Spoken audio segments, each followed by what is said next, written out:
media warrior of Lilong constituency.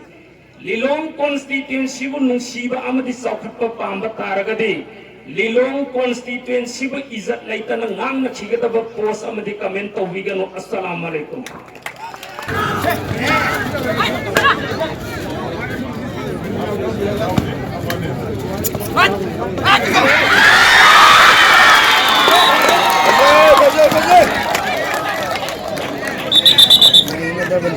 Thawal District Olympic Association Kabaddi Sinduna Thawal District Olympic Game 2025 Loishinbagi Thorom ama Lilong Haurebi College Ground da Chinglem na pangthokre.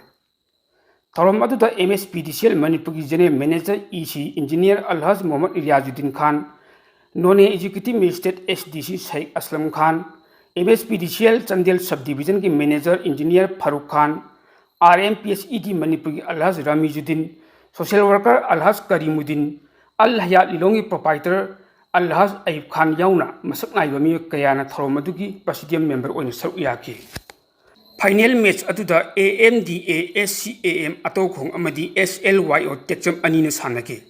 Hariba match aduda SLY or Techum na point kun mga phangi aduga AMDA SCAM na point nipu mai phangduna mai pakki.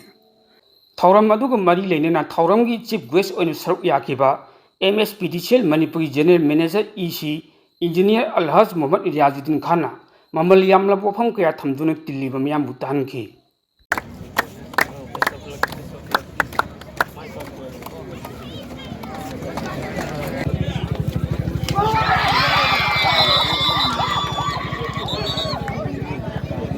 Hai riba masigi District Olympic Game 2025 asida sport discipline 20 leibagi manungda Thawban district ki mafam ayamba mafam khuding makta loina mak sanai hai riba 20 sport discipline asigi manungdagi kabaddi haiba ikoi gi discipline asibu sanana bagi damakta Lilong da khanbira bagi damak organizing team bu han thagat phongdok chari aduga loina na masi Thawbal district ki organizing team na Lilong da khalaklaba matungda Lilong da atopa field di laitabani na we have only the on field belongs to the Lilong Haurebi College. Aduna Lilong Haurebi College ke principal as well as their staff makhoi singduna ayaba pibiraga mafam masida pangthok handibagi damakta so anna thagat bofongdok chari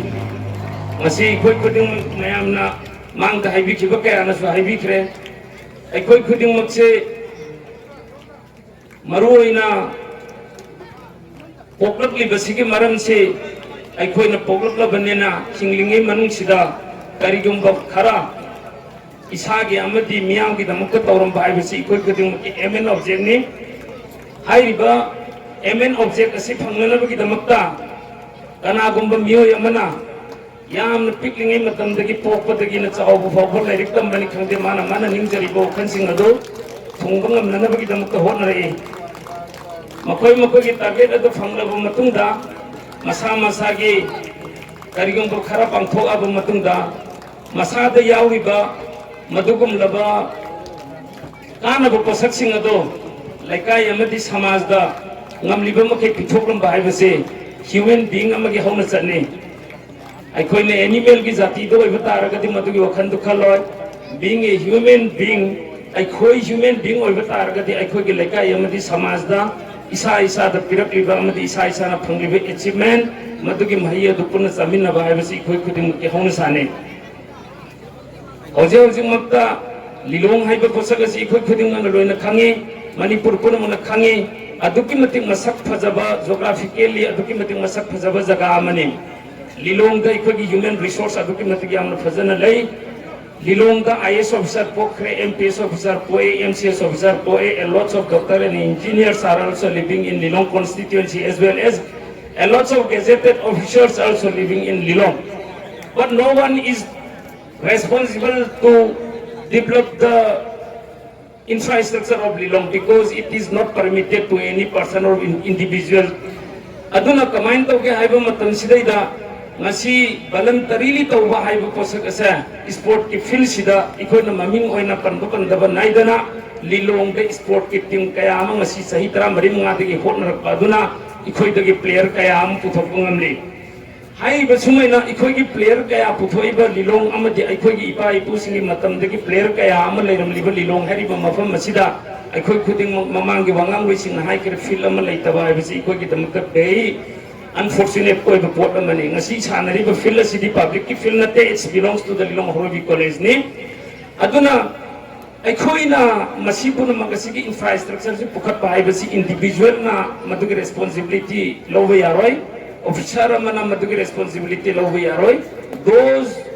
aikoina permission tigraba Lilong ki damakta Lilong ki praja singi responsibility ama oina permission tigraba permission phanglaba adugi mido he is the only sole responsibility to bring up the all needs infrastructure in Lilong constituency oigadobani Prajana Kainer Lambi Siam Lilong Kendra Lambi Fabangamloy, Prajana Kainer Thong Savan Lilong Kendra Sapatangamloy, Prajana Kainer Phil even Lilong Kendra Sapatangamloy. Although we have to choose the right person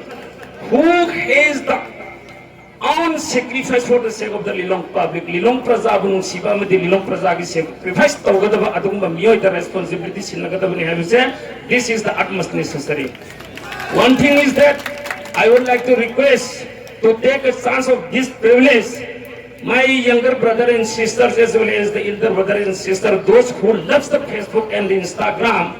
ngasigi function ngasigi mateng loraga ain haizabu pami, adudi Facebook warrior, social media warrior of Lilong constituency. Lilong constituency bu nungsiba amadi saukat pa pamba taragadi. Lilong constituency ba izat laita na ngang nakikita ba post amadi comment tawbigan o assalamualaikum. Lilong kendra ko nung siya ba amadi Lilong constituency ki praja singgul saukat hangga pamla ba Lilong kendra ki damagta kari kung ba khana khatit ko orso na koy ki thamoy dalay ba taragadi Lilong kendra ko fatta na ngang nakikita ba adu kung ba post amadi comment nga si hari ba numit asidi tawbigan o please. Number 1. Number 2. Aikoi khuding mang pogla isi mahi yang nabi kita makan pali ba mahi yo mingon de pisa thoang gada bani sana oiba taragati mai ipata bani mis ato pa missing na because hen nang nam thong nabi kita makan ikoi sana oina ko hot asi mi bu mai na ikoi da sakan si aikoi gen hen na praja ke mut ngalam si inshallah atu ga loina na laikom taisil basu sana ki karigum amata amatu ki mayeng tabal lai roi Laikom taiba mi oibagi mahutta sana oina hingmin na se koi khudingna aduga yamna tentak na hairaba matamda aikoi ki district level gi ngasi Olympic Association na pangthok iba asida award apa kaya ama lerangbani aikoi ki level tagi amati aikoi ki department ke level tagi so organizing team amati district administration ki through the help kaya amu so tawjafrabani as well as ngasi ki function nasi ki damakta so ngamjabal pali sing tara khatang ai tawjaram ge inshallah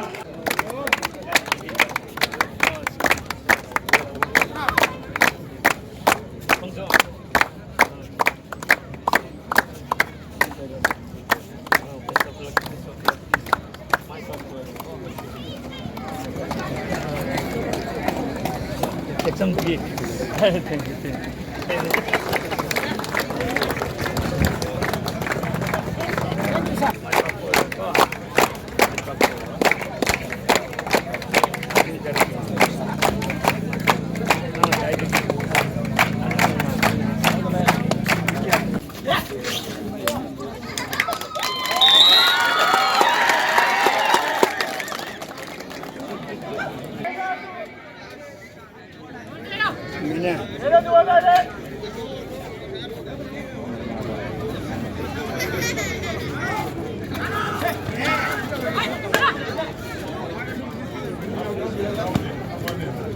What?